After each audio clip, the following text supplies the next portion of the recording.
It's midnight and you're tuning in to Nightline with me, Adrian Seat. The top stories. Dato Sri Salahuddin Ayub passes away at 61. An announcement on fixed remunerations for civil servants in the next week or two.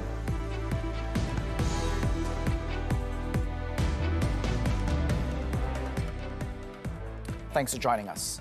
Malaysia has been shocked by the passing of Domestic Trade and Cost of Living Minister Dato Sri Salahuddin Ayub. The Pulai Member of Parliament passed away at the Sultanah Bahia Hospital in Alor Setar, Kedah on Sunday night. Right now, we have with us our correspondent in Kedah, Kumaran Rajamoni. Kumaran, can you share some updates with us? Thank you, Adrian. In a shocking development, Domestic Trade and Cost of Living Minister Dato Sri Salahuddin passed away on Sunday at Sultanah Bahia Hospital here in Alor Setar due to severe brain hemorrhage, and he was 61. According to Dato Sri Salahuddin's daughter, the Pulai MP breathed his last at 9:23 p.m.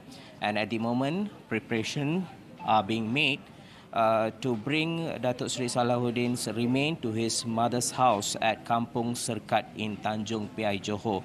And as we speak now, Dato Sri Salahuddin's remains is being prepared to be brought to a nearby mosque for a funeral prayer, and his remains will be flown to Tanjung Piai at about 1 a.m. Another funeral prayer will be held at 11 a.m. Monday at the Haji Nogadut Mosque in Pontian, and his body is expected to be laid to rest at 12 noon on Monday at Jalan Sulung Serkat Muslim Cemetery in Pontian. Now, the news of Datuk Sri Salahuddin's passing has sent shockwave with the political figures and colleagues expressing their condolences and honouring him here at the hospital, and few federal ministers and local leaders were also seen gathering at this hospital to pay their last respect to Datuk Sri Salahuddin. And among them were Amanah President Datuk Sri Muhammad Sabu and Kedah Menteri Besar Datuk Sri Muhammad Sanusi Madnor. Datuk Sri Salahuddin was rushed to this hospital in critical condition on Friday night after experiencing sudden and severe symptoms associated with brain hemorrhage, and despite the best effort of the medical team to stabilize him, his condition rapidly deteriorated and leading him to his demise. That's all from me, Kumaran, live from Sultanah Bahia Hospital, and we will continue to update our viewers on our routine TV3 platform. Adrian? Kumaran Rajamoni over in Kedah, thank you very much for your update. Meanwhile, condolences have begun pouring in through social media over the passing of Dato Sri Salahuddin on Sunday night. Prime Minister Dato Sri Anwar Ibrahim described Dato Sri Salahuddin's passing as a huge loss for himself and his family. In a statement that was posted on his Facebook account, the Prime Minister said Dato Sri Salahuddin had always been with him throughout their political journey, adding that his kindness and service cannot be repaid materially. Dato Sri Anwar shared that Dato Sri Salahuddin was also known as an individual with a noble character, be it when dealing with friends or opponents. In the post, the Prime Minister also conveyed his deepest condolences to Dato Sri Salahuddin's family. Meanwhile, Communications and Digital Minister Fahmi Fadzil said he was deeply affected and saddened by the death of his colleague. Fahmi said Dato Sri Salahuddin's contributions were huge, having introduced the Payung Rahmah, Menu Rahmah and Jualan Rahmah initiatives to reduce the people's burdens. Selangor Caretaker Menteri Besar Dato Sri Amiruddin Shari also expressed his sadness over Dato Sri Salahuddin's passing, describing the late politician as someone who was very hardworking for the benefit of the people. Holding the portfolio on cost of living, he said Dato Sri Salahuddin was always concerned and that they held frequent discussions to help the people of Selangor. Kita sama-samalah mendoakan moga rohnya cuci rahmat dan keluarganya bertenang, sebab kematiannya memang cara yang mengejutkan dalam suasana gelak ketawa di siang harinya, bergaul dengan semua orang, tapi Allah memanggilnya. Semoga dia kembali dengan tenang ke sisi Allah Subhanahu wa taala. Irji ila rabbiki radiyatan mardiyah wadkhuli fi ibadi wadkhuli jannati. saya ucap takziah lah kepada isteri dan anak-anak beliau, keluarga beliau dan para ahli parti amanah. Dengan seorang yang sangat bagi saya lah, saya kawan dia lama. Beliau pun pernah tidur di rumah saya beberapa kali. Beliau seorang yang budiman, orang yang budiman. The late Datuk Sri Salahuddin had an illustrious political career and was respected by his friends, even his political foes, and was committed to helping the people from all walks of life. The Johor native, born on December 1st, 1961 in Pontian, went into politics full-time after leaving the banking sector as a financial officer in 1980. He was also involved in activism, including as Pontian Malaysian Islamic Youth Movement, ABIM, as secretary between 1981 and 1983. He steadily climbed the ranks in PAS since 1983 before ascending to the party's central leadership. Throughout 24 years, Datuk Sri Salahuddin had held various positions including PAS Youth Information Chief, PAS Youth Chief and PAS Vice President. He also secured the Kubang Kerian parliamentary seat for 2 terms in 2004 and 2008. Despite years of dedication to the Islamist Party, he was amongst the many others who left PAS and formed the splinter party Amanah in 2015. In Amanah, Datuk Sri Salahuddin was elected its deputy president and was also appointed as Pakatan Harapan deputy president in 2017. A year later, he won the Simpang Jeram state seat and the Pulai parliamentary seat as part of the coalition in the 14th general election GE14. When PH formed the government in 2018, Datuk Sri Salahuddin was appointed as Agriculture and Agro-Based Industries Minister. The government collapsed after the so-called Sheraton move in 2020, but regained power in GE15, and Datuk Sri Salahuddin was then entrusted with the Domestic Trade and Cost of Living Ministry. His most notable achievement was introducing the Payung Rahmah initiative to reduce the cost of living for the lower income group and the hardcore poor. He leaves behind his wife, Datin Sri Fatimah Taha, and 6 children.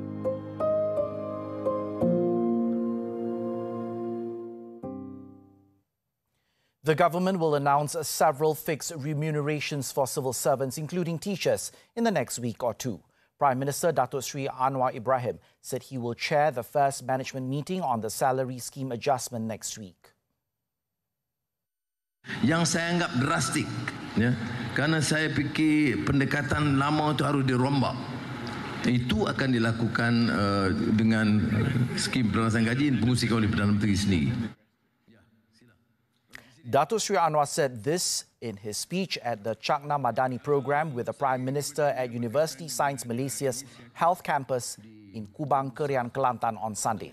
He also said reasonable and fair remuneration will be given to civil servants in the country since there has been no increase for quite a long time aside from reducing the salary gap. On July 13th, Datuk Sri Anwar said the proposal will be made for the civil service salary scheme to be improved in stages based on the country's economic capabilities.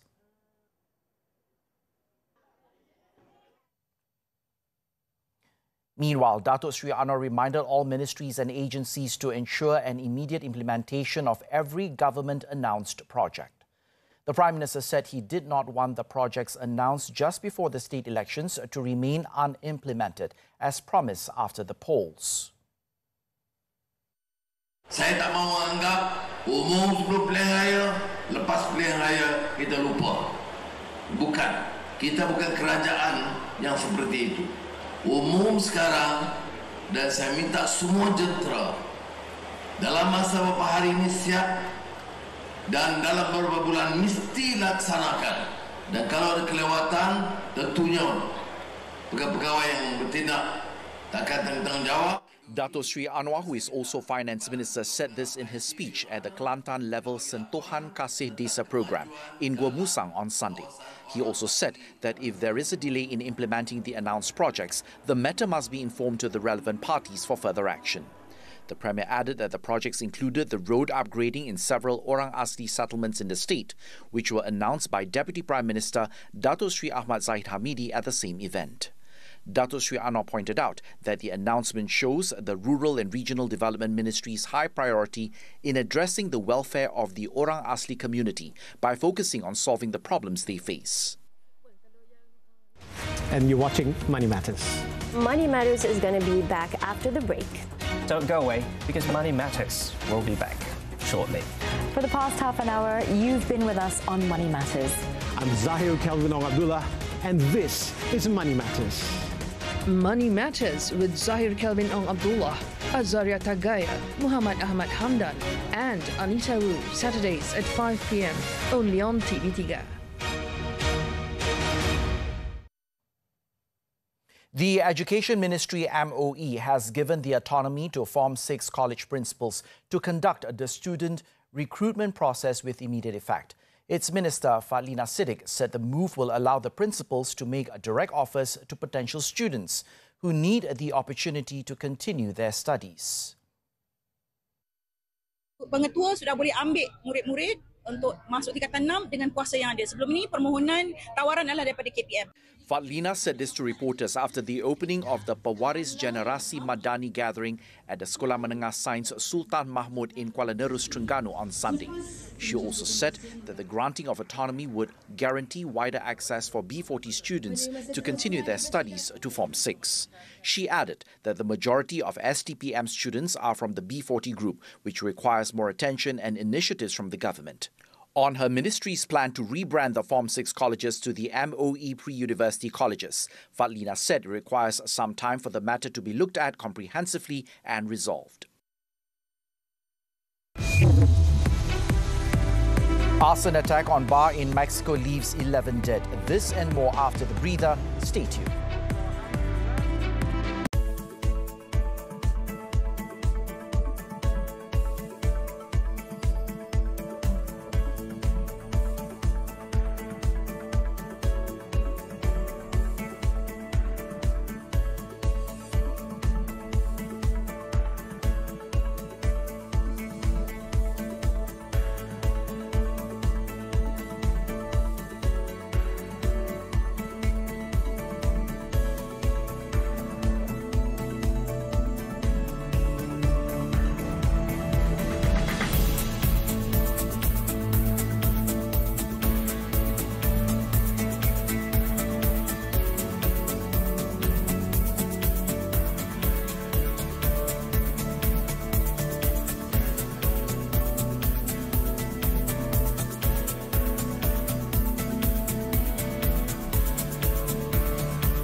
In Mexico, a man has been arrested on suspicion of setting fire to a bar that killed at least 11 people. It was reported that the arson attack happened overnight on Friday into Saturday in the town of San Luis Rio Colorado, in the northern state of Sonora. Authorities said a drunk man hurled a Molotov cocktail at the beer house bar after being thrown out, as he had been reportedly harassing women there before being ejected. They added that 4 of the 11 dead were women and 4 more people were being treated in hospitals for their injuries. It was unclear if the incident is related to organized crime, which has plagued Mexico for years. A man was arrested on Sunday at a railway station in Japan's southern city of Osaka after he allegedly stabbed 3 people with a knife. It was reported that the 37-year-old male suspect was armed with 3 knives when he was arrested in Rinku Town Station in the region. The suspect will be charged with attempted murder and has already admitted to carrying out the attack on Sunday morning. The motive behind the attack is still being investigated. The victims, a train conductor in his 20s and 2 other male passengers in their 20s and 70s, were taken to hospital with non-life-threatening injuries. Violent crime is rare in Japan, which has a low murder rate and some of the world's toughest gun laws.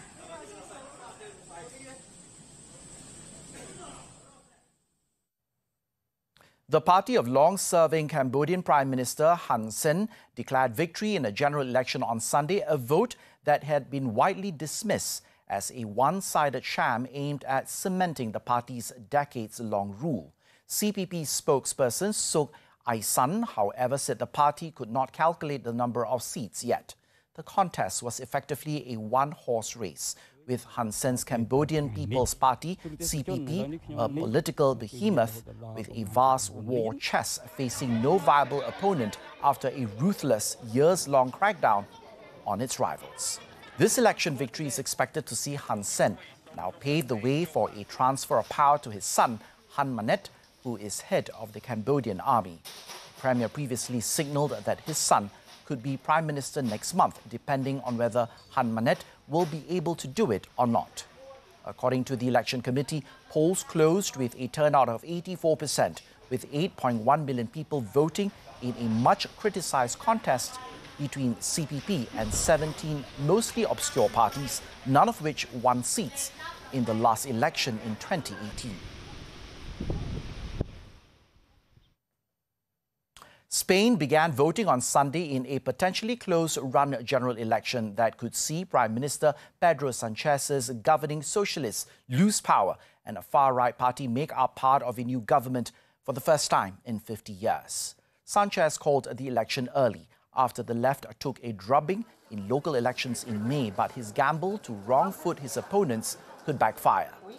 Opinion polls showed the election will likely produce a win for Alberto Núñez Feijóo's centre-right People's Party, PP.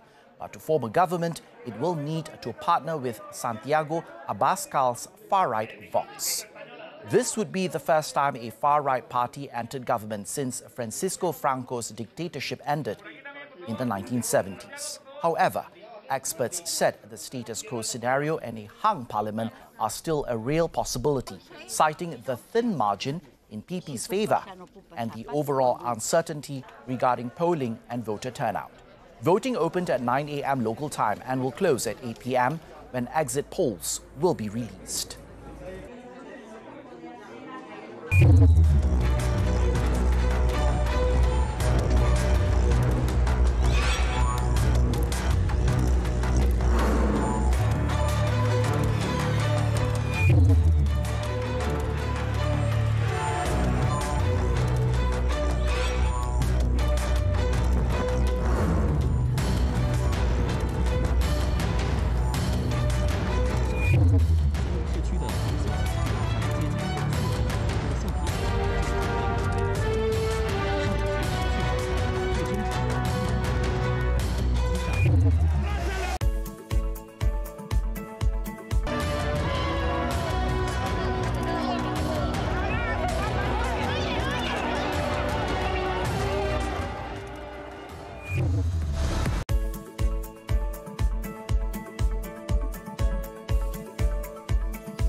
sports, football, the 2023 Super League.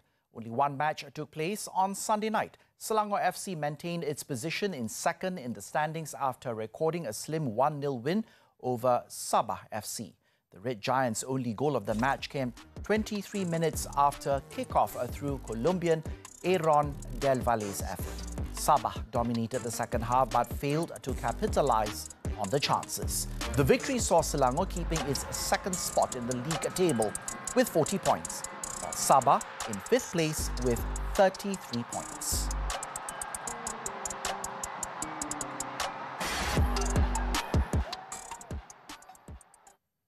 On to squash. The 2023 World Junior Squash Championships. Rising squash star Ira Azman missed the chance to end the country's 22-year title drought after going down 3-0 to defending champion Amira Orfi in the final on Sunday. World number 60 Ira, who had played superbly to reach the final, did well to keep pace in the first two games against the 43rd ranked Amina. The Egyptian, however, proved too strong for Ira, romping home 11-8, 11-5, 11-1 in 31 minutes and denying her the chance to emulate the feat of Dato' Nicol David. This was the 18-year-old Kedahan's best finish in the World Juniors after she fell in the quarterfinals in Nancy, and also the first Malaysian to reach the girls' individual final in the tournament since Dato' Nicol's achievement in 2001.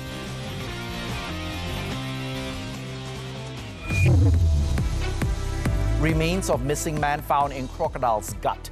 Details after this break.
Line continues.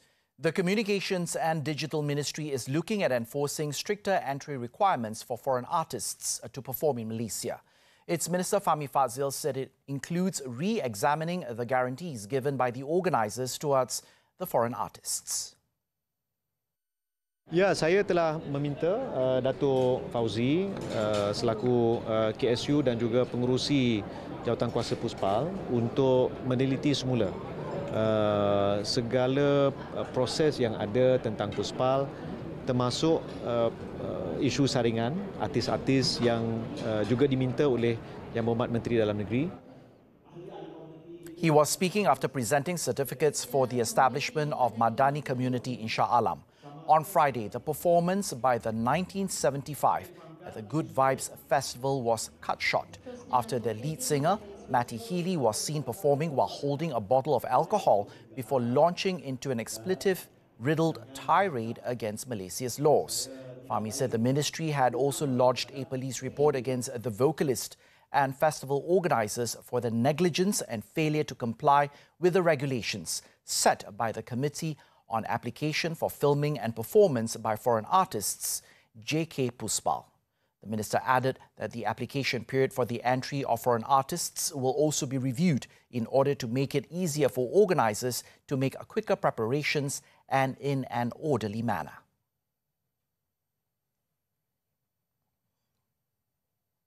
In the meantime, a group of lawyers are teaming up to represent the 2023 Good Vibes Festival vendors and local artists to file a class action lawsuit against the British band, the 1975. The founder and managing partner of the firm made the announcement on Facebook, saying that the firm already has a pro bono team working on a draft for the class action suit against the band.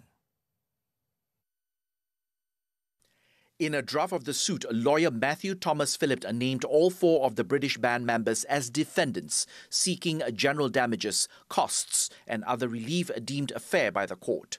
The other lawyers mentioned by Phillip were Ahmad Iyas Husni, Phoebe Lui and Nandakumar S. Haridas. He also requested parties with relevant information which could be useful for their case to channel it to the pro bono team. Following the cancellation of the festival, police say they have received 3 reports so far on the disrespectful behaviour by the band. In Sabah, the search for a missing elderly fisherman who was believed to have been devoured by a crocodile in Sungai Kampung Mas in Tawau on Wednesday ended with his body found in the crocodile's stomach on Sunday. State Fire and Rescue Station Chief Jemishin Ujin said the search for the victim, Adi Bangsa, age 60, was carried out by the Wildlife Department. On the 4th day of the search operation, the wildlife team found the crocodile that was believed to have eaten the victim. The team then shot the animal and slit its stomach before finding the victim's body in it. His remains were identified by the family members and the body was handed over to the police for further action. Tawau Wildlife Department officer Primus Lambut, who confirmed the matter, said the male crocodile weighing about 800 kilograms with a length of 4.26 meters was shot about 1.5 kilometers from the location where the victim was reported to have been eaten by the crocodile. Previously, the fisherman's family members had reported his disappearance at about 4 a.m. on Wednesday.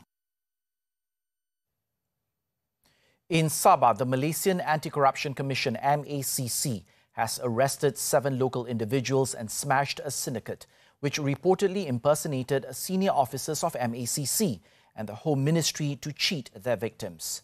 The suspects were known to ask for money, purportedly to help settle enforcement-related cases being investigated by the authorities.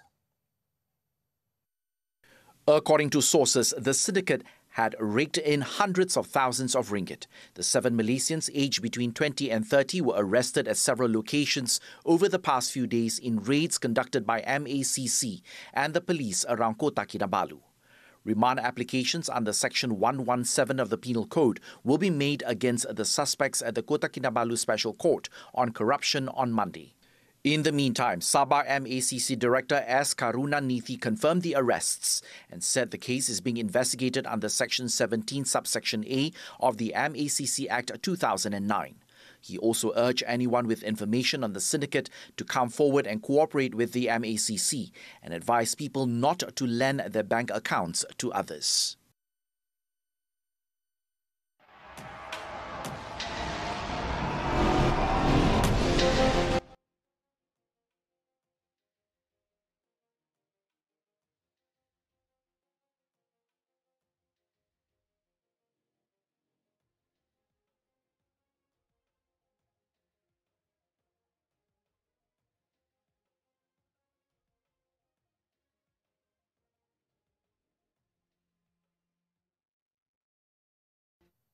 As we wrap up Nightline this time around, let's take a look as a tractor-trailer becomes a makeshift pool in a small southeastern Turkish village after temperatures in the country soared over 40 degrees Celsius.